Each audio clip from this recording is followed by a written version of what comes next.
عزیز دوستو، بزرگ اور بھائیوں، قرآن مجید نے جگہ جگہ پہ اس بات کا اعلان فرمایا ہے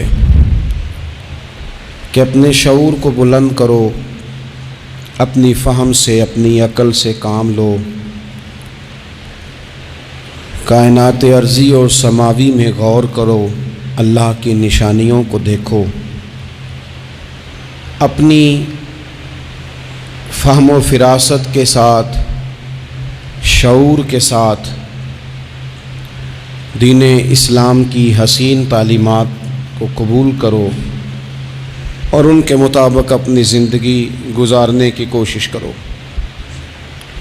سورہ زمر کی آیت نمبر 18 میں نے تلاوت کی ہے۔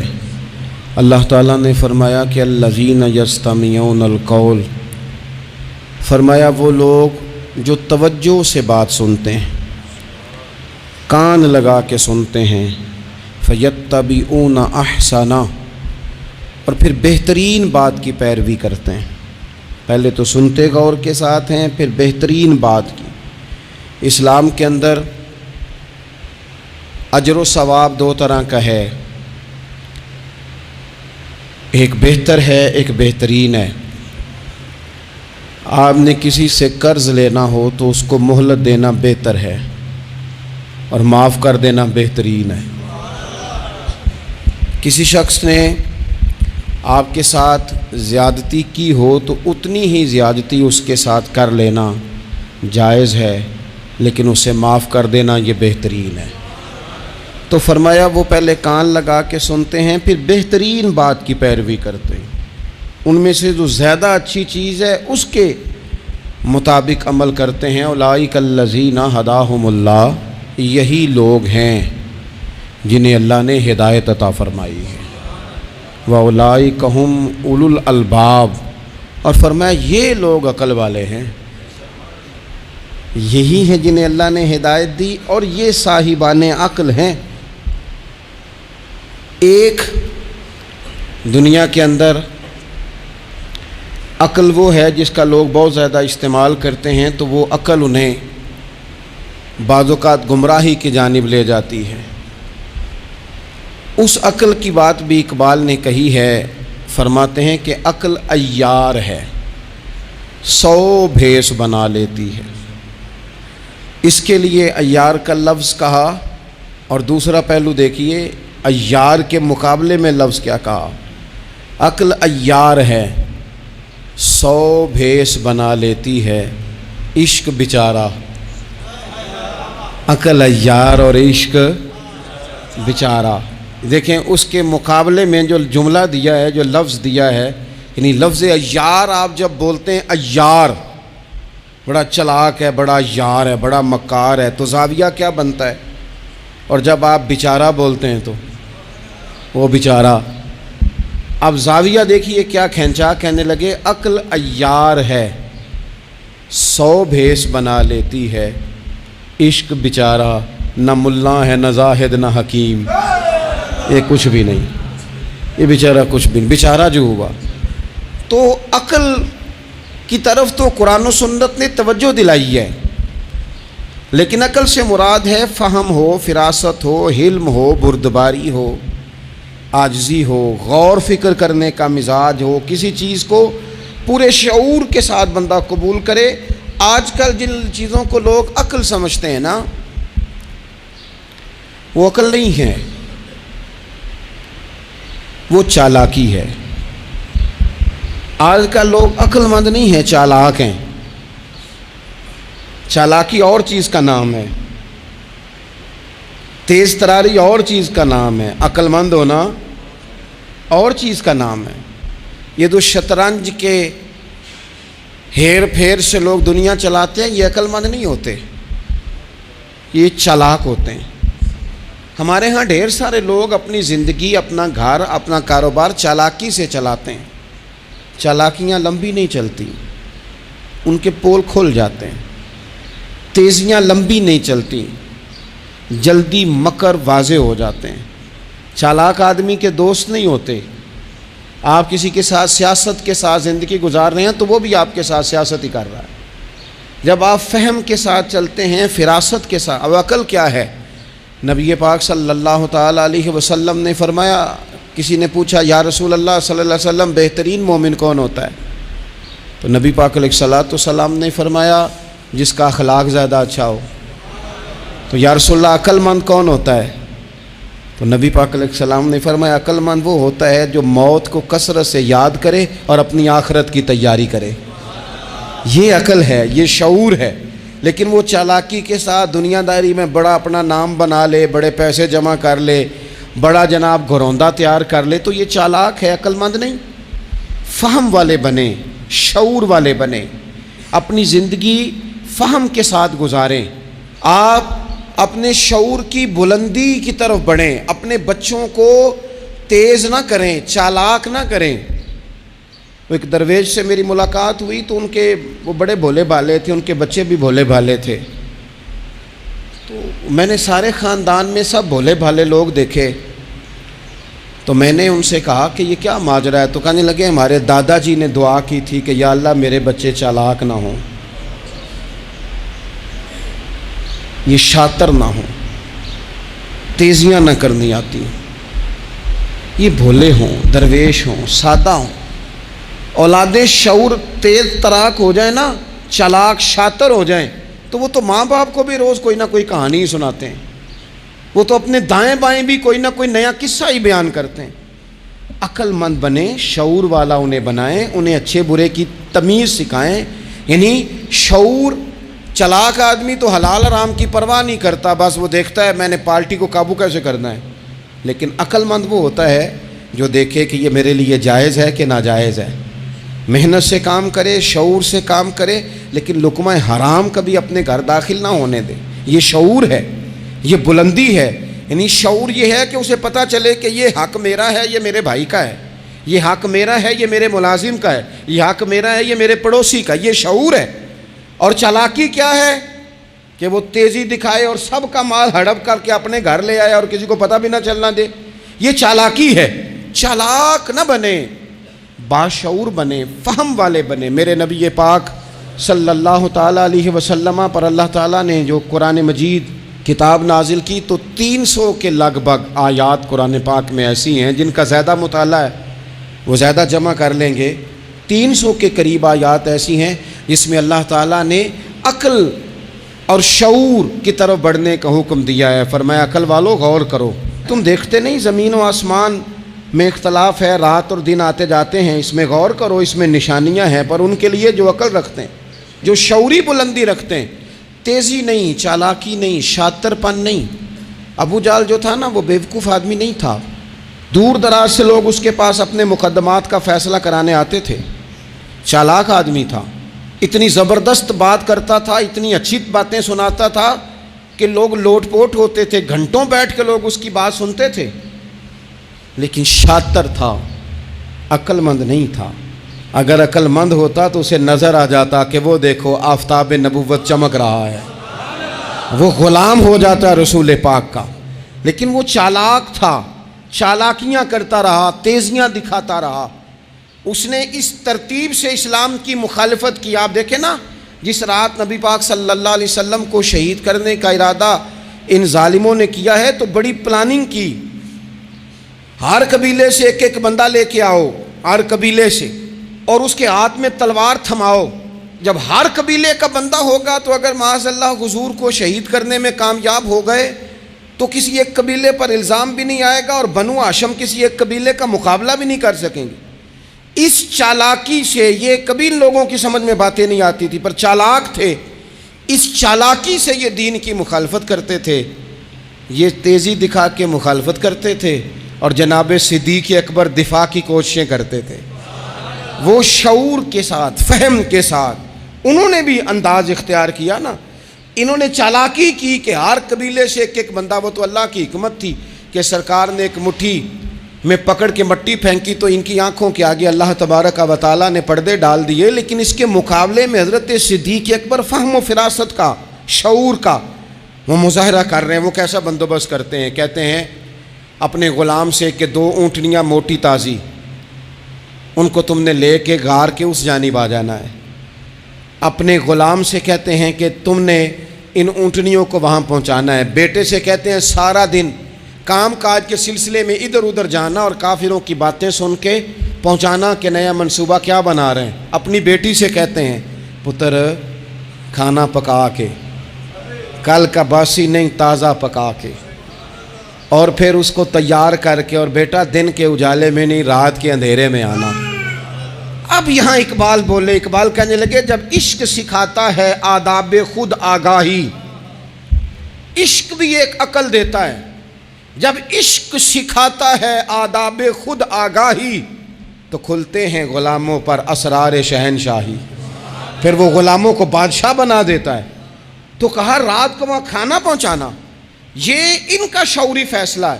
اور رستے میں حضرت صدیق اکبر بھی شعور کا مظاہرہ کرتے ہوئے حضور کو لے کے جا رہے ہیں. انہوں نے بھی پلاننگ کی، منصوبہ بندی کی، پر چالاکی سے حضرت صدیق اکبر بھی اپنا شعور استعمال کر رہے ہیں. رستے میں ایک شخص ملتا ہے جناب صدیق اکبر کو، یہ شعور ہے، یہ فہم ہے، یہ فراست ہے. ایک شخص رستے میں ملتا ہے. عرب کے اندر ایک رواج تھا کہ کبھی کبھی نا کوئی ہادی ساتھ لے لیا جاتا تھا. ہادی اس کو کہتے تھے جو رستہ دکھاتا تھا آگے آگے. وہ کوئی تھوڑا بہت نذرانہ لیتے تھے، رقم لیتے تھے، رستہ دکھاتے تھے. چونکہ رستہ بتانا بڑی دور دور تک آبادی نہیں ہوتی تھی تو پوچھیں گے کس سے اگر بھول گئے تو ایک شخص ساتھ رکھ لیا جاتا تھا. رستے میں ایک شخص ملا جو مدینہ شریف سے جا رہا تھا مکہ مکرمہ. حضرت صدیق اکبر کو وہ جانتا تھا، نبی پاک علیہ السلام کا بظاہر آشنا نہیں تھا. حضرت ابوبکر صدیق سے پوچھتا یہ کون ہے؟ اب حضرت صدیق اکبر کا شعور دیکھو، وہاں شعور اسلام کی مخالفت میں چالاکی استعمال ہو رہی، یہاں شعور دفاعی اسلام میں استعمال ہو رہا ہے. یہ فہم ہے، یہ عقل ہے. حضرت صدیق اکبر رضی اللہ تعالیٰ عنہ فوراً سوچنے لگے، فرمانے لگے اگر حضور کا نام بتا دیا یہ تو جاتے ہی فوراً ان کو بتائے گا کہ میں نے نبی پاک کو جاتے دیکھا ہے. وہ کہنے لگے کون ہے؟ آپ سوچ میں پڑ گئے یہ کون ہے؟ تو حضرت صدیق اکبر نظریں جھکا کے، ہاتھ باندھ کے حضور کی طرف چہرہ موڑ کے کہنے لگے یہ میرے ہادی ہیں، یہ مجھے رستہ دکھاتے ہیں. اب وہ کچے مزاج کا تھا نا، وہ سمجھا مکے سے مدینے کا رستہ دکھاتے ہیں. حضرت صدیق اکبر بتا رہے تھے یہ مجھے جنت کا رستہ دکھاتے ہیں، رب کی معرفت کا رستہ دکھاتے ہیں. یہ بھی شعور ہے جب عشق سکھاتا ہے آداب خود آگاہی. پھر کھلتے ہیں غلاموں پر اسرار شہنشاہی. عطار ہو، رومی ہو، رازی ہو، غزالی ہو، کچھ ہاتھ نہیں آتا بے آہ سحر گاہی. عزیز بھائی آپ اپنا شعور اگر صحیح جگہ استعمال کریں تو فہم بن جائے گا، فراست بن جائے گا، فائدہ مند ہو جائے گا. لیکن نہیں، چالاکی کی طرف لوگ بڑھنے لگے، پتے پھینکنے لگے، کہانیاں سنانے لگے. کون سا ایشو ہے جس کو آج اٹھایا جائے؟ کون سی بات ہے جس کا پراپوگنڈا کر کے اپنے آپ کو مشہور کیا جائے؟ کیا ہے جو سوسائٹی میں پھینکی جائے بات تو لوگ توجہ کریں گے ہماری سیاسی جماعت کی طرف؟ کیا اس طرح کا ماحول بنایا جائے؟ کس طرح کر کے پیچ و تاب کیا جائے؟ کس طرح کر کے لوگ توڑے جائیں؟ کس طرح بنائے جائیں؟ نہیں، اس طرح لوگ کمزور ہو جاتے ہیں. اس طرح شعور نہیں رہتا قوموں کے پاس. میرے نبی پاک صلی اللہ علیہ وسلم کے پاس عبد القیس کا وفد آیا تھا. تو جو عبد القیس ان کا سردار تھا، نبی پاک صلی اللہ تعالیٰ علیہ وسلم کی خدمت میں جب وہ حاضر ہوئے، لاؤبالی فیصلے نہ کریں، فیصلے زندگی میں سوچ کے کریں.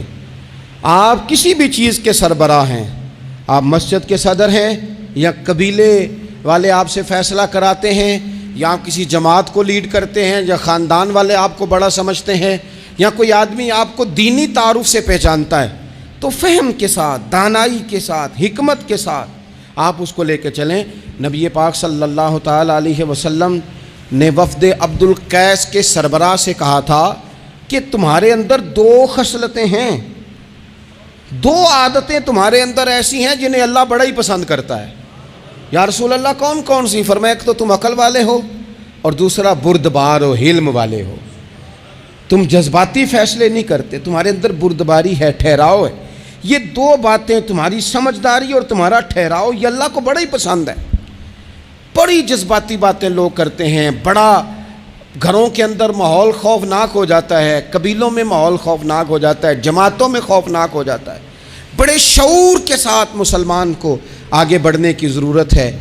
یہ جو مسلمانوں نے فتح یابی حاصل کی ہے نا بڑی ساری جگہوں پہ، اللہ تبارک و تعالیٰ نے مسلمانوں کو کامیابیاں دیں۔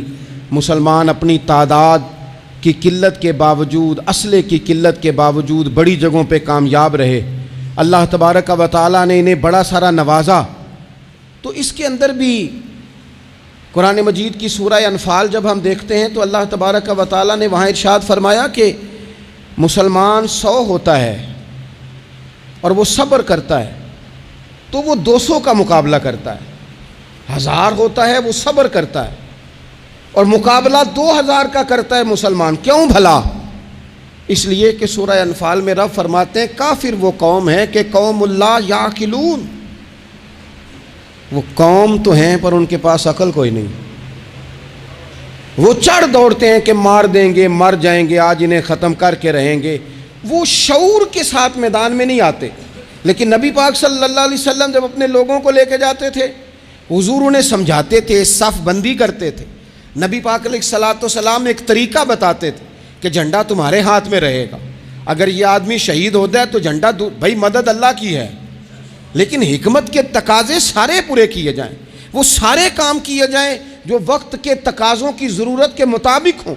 رسول پاک صلی اللہ علیہ وسلم ان کو بتایا کرتے تھے کہ تم نے اس درے پہ ڈیوٹی کرنی ہے، کوئی نیچے نہ اترے جب تک ہم نہ کہیں، تم یہاں کھڑے رہو۔ ایک آدمی کو پیچھے رکھتے تھے، تم نے قافلے کے بالکل پیچھے آنا ہے، اگر کسی کا سامان گر جائے، کوئی اونٹ پیچھے رہ جائے، کوئی مسئلہ ہو جائے، تمہیں پتہ ہو، شعور کے ساتھ، بالیدگی کے ساتھ بیٹھ کر، عقل کے ساتھ، فہم کے ساتھ۔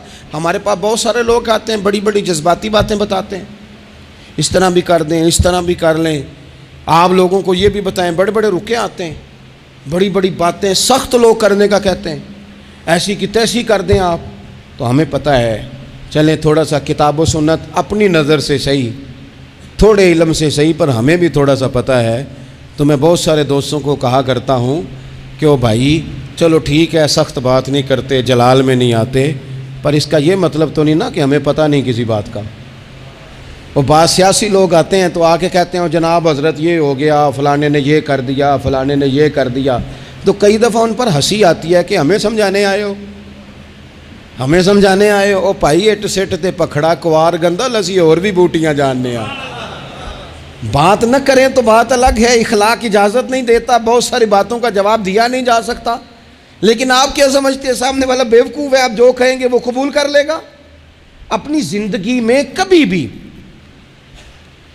جذباتی ہو کر فوراً فیصلہ نہ کریں، کبھی زندگی کے اندر تھوڑا سا چیزوں کو ٹھنڈا کریں، شعور پیدا کریں، آپ فہم پیدا کریں، آپ کوئی ایسا کام کریں جس میں آپ محسوس کریں کہ یہ فیصلہ عقل والا ہے۔ میرے نبی پاک صلی اللہ تعالیٰ علیہ وسلم بھولے بھالے لوگوں سے بھی پیار کرتے۔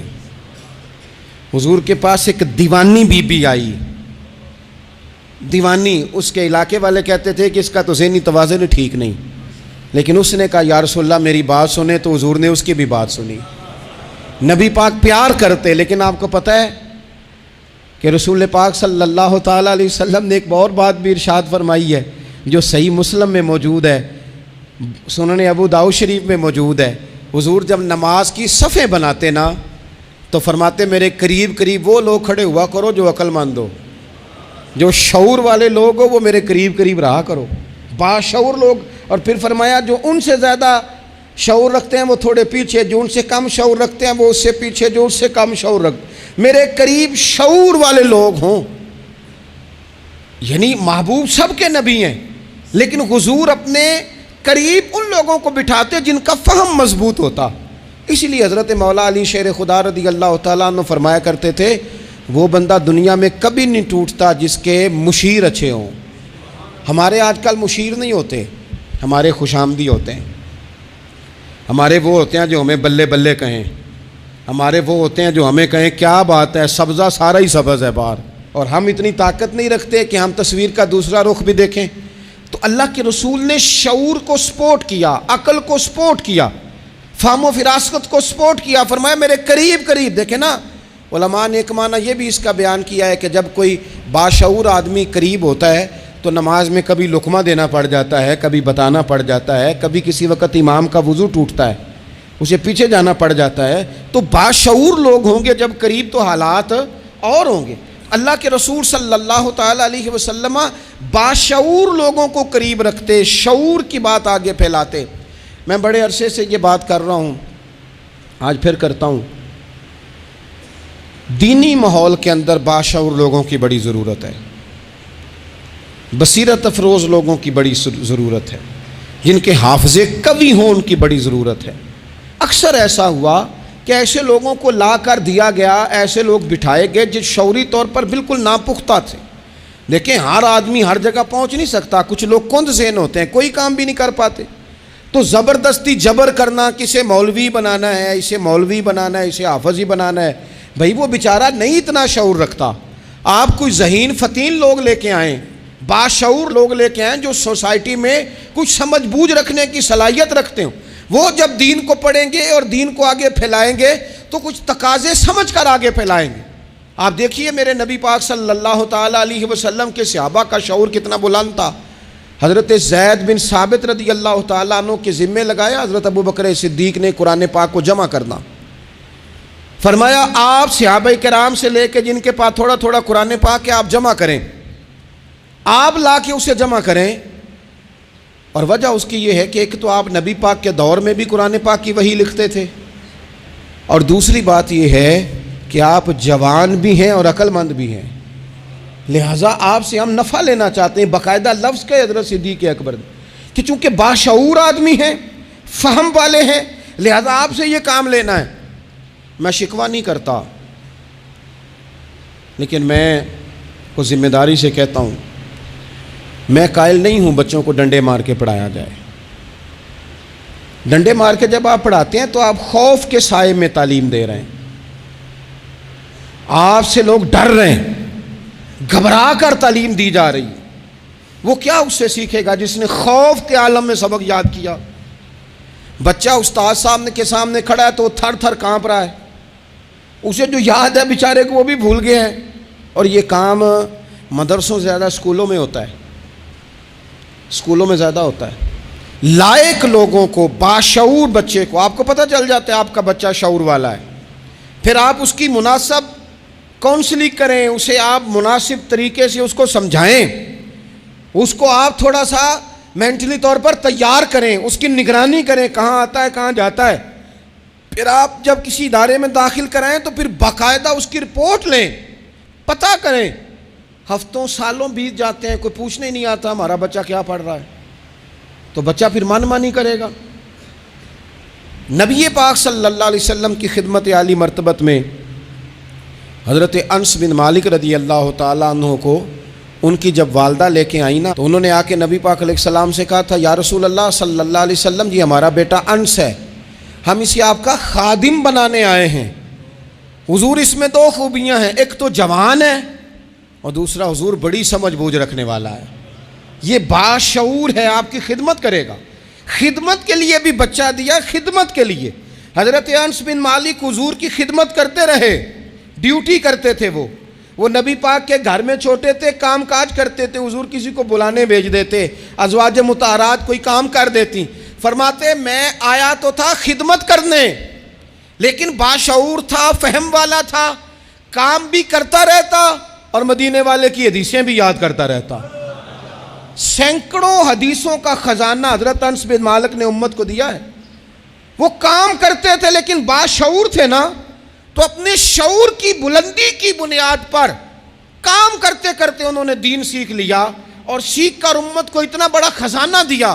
لیکن اگر آپ جاہل آدمی لے آئیں، وہ جھڈ آدمی لے آئیں جس کا ذہن بالکل بند ہے، اس کو آپ لا کے بٹھا دیں تو سند کئی دفعہ مل ہی جاتی ہے. اعلیٰ حضرت بریلوی سے کسی نے کہا تھا عالم کے لیے سند ضروری ہے، فرمایا نہیں، عالم کے لیے علم ضروری ہے. فرمانے لگے سند یافتہ تو جاہل بھی کئی دیکھے. تو باشعور بنے اپنی زندگی میں، علم کے ساتھ، بردباری کے ساتھ، معاملہ فہمی کے ساتھ اپنی زندگی میں آگے بڑھیں. جذباتی فیصلے نہ کریں، جلدی سے ایموشنل نہ ہو جائیں. کوئی شخص آپ کو کسی جگہ آ کے فٹافٹ گڑبڑ کرنے کی کوشش کرے تو بڑی جلدی اس بندے کے بہکاوے میں نہ آئیں. کوئی کسی کے بارے میں خبر بریک کرے تو فٹافٹ اس خبر کا شکار نہ ہو. کوئی سیاسی آدمی آپ کو سبز باغ دکھانا شروع کرے تو تھوڑا سا شعور ہو آپ کے اندر، تھوڑا سا فہم ہو. آپ ذرا ان نعروں کو دیکھو تو صحیح، آپ کو کون سا نعرہ دیا جا رہا ہے. میں ہمیشہ یہ کہتا ہوں دوستوں سے کہ آپ ہمیشہ سے انہی نعروں پر آپ ووٹ دیتے جا رہے ہیں، انہی چیزوں پر آپ ووٹ دیتے جا رہے ہیں، انہی باتوں پر. زمانہ کہاں چلا گیا، دور college, university, science, technology, computer, دنیا کہاں نکل گئی، اور آج بھی آپ کو کہا جاتا ہے کہ مجھے ووٹ دو میں سڑک پکی کرا دوں گا. آپ کم از کم اتنا تو کہیں کہ یار ہم اس گلی کے اندر 20 گھر رہتے ہیں تو ہم تھوڑے تھوڑے پیسے ڈال کے گلی خود پکی کرا دیں گے. آپ ہمیں قانون کی بالادستی جو ہے وہ معاشرے کے اندر پکی کر کے دیں. آپ ہمیں یہ بتائیں کہ یونیورسٹیاں کتنی بنائیں، آپ ہمیں یہ بتائیں کہ ہسپتالوں میں نظام کس طرح کا ہے، صحت اور تعلیم میں معیار ہمارا کیا ہے. ابھی تک وہی معاملہ، یعنی میں نے یہاں تک دیکھا ہے، آپ نے ناراض نہیں ہونا، یہاں تک دیکھا ہے کہ میں قبرستان کے لیے جگہ لے دیتا ہوں، مجھے ووٹ دے دو. چھوڑ دو یار یہ کام. اگر ہمیں جینے کے لیے جگہ ملے گی تو مر جانے کے بعد کے لیے بھی ملے گی. اس سے تھوڑا باہر اٹھ کے سوچو کیا کن چکروں میں ہم پڑ گئے. اپنی زندگی بالیدگی والی، پختگی والی بنائیں. آپ جب شعوری طور پر پختہ ہو جائیں گے پھر اللہ تعالیٰ آپ سے بہتر فیصلے کرائے گا، پھر آپ آگے بڑھیں گے. آپ اور میں، ہماری آنے والی نسل تیز تو ہو رہی ہے، باشعور نہیں ہو رہی. ان کے اندر پیسے کمانے کی مشین بننے کا جذبہ تو ہے لیکن تعمیر شخصیت کا کوئی کمال نہیں. لوگ غرض مند تو بہت زیادہ ہیں، درد مند نہیں. لوگوں کی طبیعتوں کے اندر اپنا گھر پکا کرنے کا تو شعور ہے لیکن ذہن پکا کرنے کا شعور نہیں. اس کا نقصان یہ ہو رہا ہے کہ بڑی بڑی کوٹھیوں سے نفسیاتی مریض نکل رہے ہیں. بڑے بڑے مالدار لوگ ایسے ہیں کہ جن کے پاس چونکہ سارا دن جھوٹ بول کے گزارا ہے، سارا دن شو کرنے کا شوق ہے، سارا کچھ دکھانے کا شوق ہے، ان کے پاس سارا کچھ تو موجود ہے لیکن قرار کی نیند نہیں، مسلح کا ذوق نہیں. میں اکثر کہتا ہوں کم سونا ہی بیماری نہیں، زیادہ سونا بھی بیماری ہے. کم کھانا ہی تکلیف کا باعث نہیں، زیادہ کھانا بھی بڑی آزمائش کا باعث. اور میرے بھائی، اقبال جیسے لوگ رو پڑے، کہنے لگے بیوقوف ہونا ہی مسئلہ نہیں، زیادہ چالاک ہونا بھی بڑا ہی مسئلہ ہے. رو کے کہنے لگے عقل کی گتھیاں سلجھا چکا ہوں، خرد کی گتھیاں سلجھا چکا ہوں. یا رب مجھے صاحب جنوں کر دے، یا اللہ مجھے کوئی ذوق بھی دے دے، کوئی میرے اندر درد بھی پیدا کر دے، کوئی مجھے محبت بھی دے دے. عقل ہی عقل رہ گئی. میرے بھائی، باشعور، حلیمی، بردباری، ٹھہراؤ، مزاجوں کے اندر قرار. جلدی ہے ہمارے بچوں کو، جلدی ہے انہیں آگے بڑھنے کی. یہ چور دروازے ڈھونڈتے ہیں، یہ ابھی پوری طرح بولنا نہیں آتا تو یہ اپنے پیج بنانا چاہتے ہیں، یہ اپنے چینل قائم کرنا چاہتے ہیں.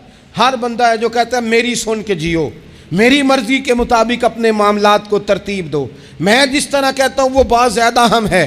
تھوڑا سا غور کریں، تھوڑا سا زندگی کے اندر اپنی فہم سے کام لیں، تھوڑی فراست آگے کی طرف لے کے جائیں. میرے رسول پاک علیہ السلام نے فرمایا جس سے اللہ بھلائی کا ارادہ کرتا ہے اسے دین کی سمجھ عطا فرما دیتا ہے، اسے سمجھ عطا کرتا ہے اللہ تعالیٰ دین کی.